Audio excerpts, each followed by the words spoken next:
Hi YouTube, this is Rose, and I'm going to read this. I'll leave the link of this article because it's incredibly interesting. Now, I was looking into the finders, and I found this link, and I will make another video on that article that I found. The CIA traffics in drugs, child rituals, sex abuse, and global murder. They count on the fact that the more bizarre and perverted they act, the safer they are, because the average Joe cannot even fathom the depths of the evil that this agency perpetrates. One by one, the dots get connected. The same names keep popping up, and they are linked with the same activities over and over again until the pattern becomes so clear and undeniable.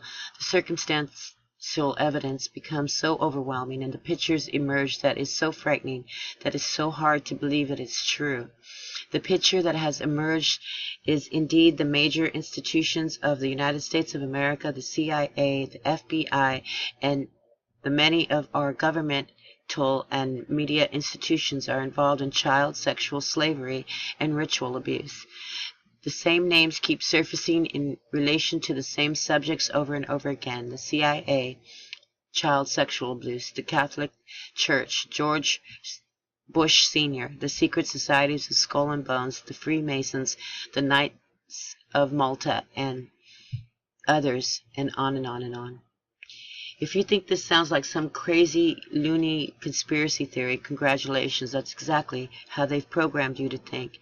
You've been brainwashed. Your mind has been successfully obliterated.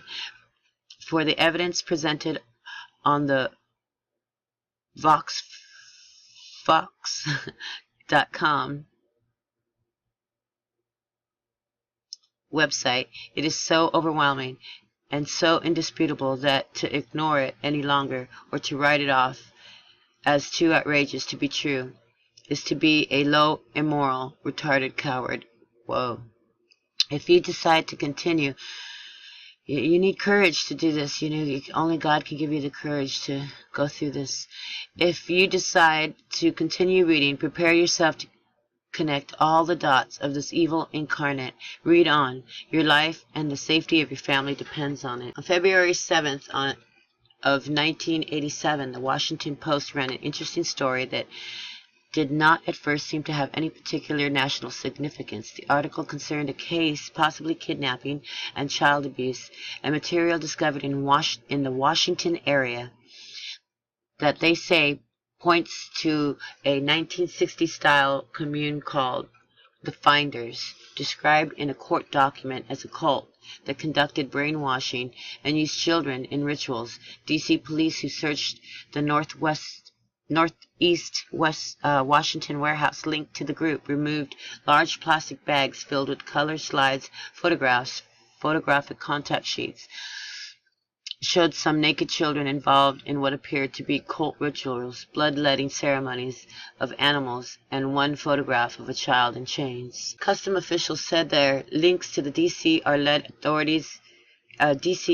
led authorities into a far-reaching investigation that includes the Finders, a group of about 40 people that court documents allege is led by a man named Marion Petty, and their various homes, including the duplex apartment in Glover Park, the Northeast Washington warehouse, and a 90-acre farm in a ritual Madison County, Virginia. Why am I not surprised? It was the U.S. News and World Report that would ultimately provide the follow-up and the Finders story, noting that there is a certain customer service memorandum that was written at the time of the original investigation by a Raymond J. Martinez, special agent, United States Customs Service, describing 2 adult white males, 6 minor children, ages 7 years to 2 years. The adult males were Michael Julian and Douglas Ammerman, both of Washington, D.C., who had been arrested the previous day on charges of child abuse. The children were covered in insect bites, were very dirty. Most of the children were not wearing underpants, and all of the children had not been bathed in days. The men were somewhat evasive. Under questioning, stated that they were the children's teachers and were en route to Mexico to establish a school for brilliant children. The children were unaware of functions of telephones, televisions, toilets, and stated that they were not allowed to live indoors and were only given food as a reward. A Detective Bradley had initiated an investigation on the two addresses provided by the Tallahassee Police Department during December of 1986. An informant had given him information regarding the cult known as the Finders, operating various businesses out of a warehouse located in 1307 4th Street, New England, I think, and were supposed to be housing children at 3918/93920 West Street, North Washington. I'm sorry, I don't know what NW stands for. The information was specific in describing blood rituals and sexual orgies involving children, and an as yet unsolved murder in which the Finders might be involved. Cursory examination of documents revealed detailed instructions for obtaining children for unspecified purposes. The instructions include the impregnation of female members of the community, purchasing children, trading, and kidnapping. There were telex messages using MCI account numbers between a computer terminal believed to be in the same room and the others located across the country and in foreign locations. There were pictures of new children and adult finders, as well as evidence of high-tech money transfers. There was a file called Pentagon Break-In and references to activities in Moscow, Hong Kong, China, Malaysia, North Vietnam, North Korea, Africa, London, Germany, Europe, and the Bahamas. There was also a file labeled Palestine. One such telex ordered the purchase of 2 children in Hong Kong to be arranged through a contact in the China embassy there. Other documents identified interests in the high-tech transfer to the United Kingdom, numerous properties under the control of the Finders, and keen interest in terrorism, explosives, and the evasion of law enforcement. And we saw that in that other article, my other video I posted, where they not only they have children, they have drugs, but they have explosives. There was a set of instructions that appeared to broadcast via a computer, an advisory to participants to keep the children moving through different jurisdictions, and instructions on how to avoid police detection. A photo album contained a series of photos of adults and children dressed in white sheets participating in blood rituals. The ritual centered around the execution of at least 2 goats. The photos portrayed the execution, disembowelment, skinning, and dismemberment of the goats at the hands of children. This included the removal of the testes of the male goat, the discovery of the female goat's womb and the baby's goat inside the womb, and the presentation of the goat's head to one of the children. There was a large amount of data collected in various child organizations. See? Easy to find. Continuing. The warehouse contained a large library, 2 kitchens, a sauna, a hot tub, and a video room. The video room seemed to be set up as an indoctrination center. The organization had the ability to produce its own videos. They appeared to be training areas for children and what appeared to be an altar set up in residential areas of the warehouse. Many jars of urine and feces were located in this area. Group leader Marion Petey spoke in an interview in Steam Shovel Press in 1998, noting that the World War II he kept house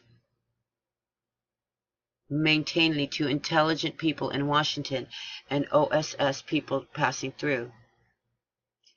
U.S. official customs investigation reports, which have been completely authenticated by the investigating officers who wrote them and by a well-respected investigator who personally knows the customs officials, are irrefutable evidence that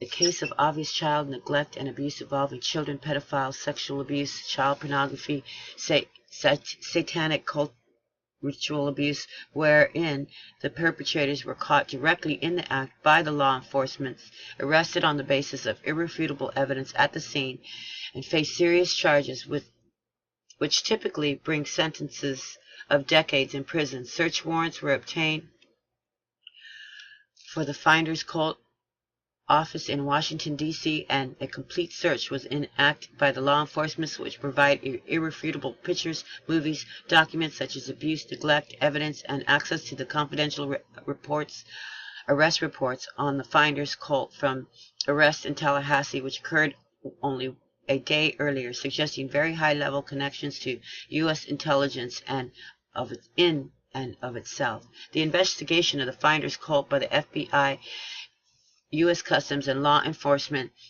was ordered stopped by the U.S. Justice Department on the grounds of national security, and the matter of the Finders Cult was turned over to the Central Intelligence Agency as an internal security matter. Since the Finders and has been a domestic and international covert operation of the Central Intelligence Agency, any and all investigations of the Finders was immediately stopped. All evidence was suppressed, denied. The abused children were released back to the adult perpetrators who had been arrested in the act, and the CIA resumed its ongoing covert operation of the Finders Cult, which is used to procure and produce. I'm going to stop there. I'll leave the link. I just wanted to show you guys that even if they don't get if they do get busted, they get released, or very short sentences. We do have no idea what happens to these children. I mean, to do a follow-up, we'd have to do it one case at a time. We got to leave it in God's hands, but we are to expose this evil, and we are to pray for these children. Amen. Thank you for your time. God bless. Bye.